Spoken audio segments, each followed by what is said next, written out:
एक आजीबाई होती. तिला तिच्या पोरीच्या घरी जायचं होतं. मग ती अशी अशी जावं लागली. मग तिला जरा पुढे गेल्यावर वाघ दिसला. मग वाघ म्हणाला, आता मला लय भूक लागली, आता मी तुला खातो. आजीबाई म्हणाली, मी माझ्या मुलीच्या घरी जाते, तूप रोटी खाते आणि नंतर येते. मग ती तिथून अशी जराशी पुढे गेली. मग तिला कोल्हा दिसला. कोल्हा म्हणाला, मला आता लय भूक लागली, मी तुला खातो.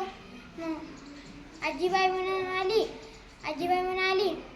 मी माझ्या मुलीच्या घरी जाते, तूप रोटी खाते, मग नंतर येते. मग ती अशी पुढे गेली. मग मुलीच्या घरी मस्त तूप रोटी खाल्ली. 2-3 दिवस राहिली. मग डबल राहिली. मग तिच्या मुलीला म्हणली, मला एक युक्ती सुचून दे म्हणे, मला तिकडे जायचं म्हणे, कोल्हा आणि वाघ मी वाट पाहत असून म्हणे. मग तिच्या मुलीने तिला एक घोपळा दिला. मग ती घोपळ्यात अशी झाली. मग आधी तिला कोल्हा दिसला. कोल्हा म्हणाला, ए घोपळ्या, कुठे चाललं तू? मी तिकडे चाललोय. तुला आजीबाई दिसली? नाही, मला आजीबाई नाही दिसली. नंतर मग असं पुढे गेला घोपळा. मग डबल तिला शिव दिसला. शिव म्हणाला,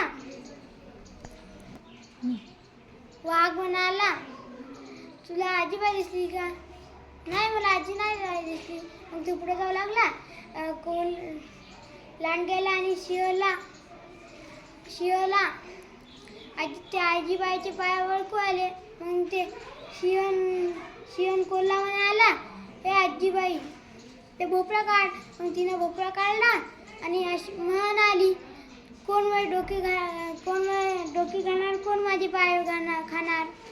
मग शिव म्हणाला, मी डोकी खाणार. कोल्हा म्हणाला, मी डोके खाणार. मग त्या दोघांची अशी म्हणून भांडण चालू झाली. मग आजीबाईने भोपळा घेतला, अंगावर घातला ना, अशी टुणूक केली. अशा प्रकारे कथा संपली. बहुत कधी हुशारीने काम करावे.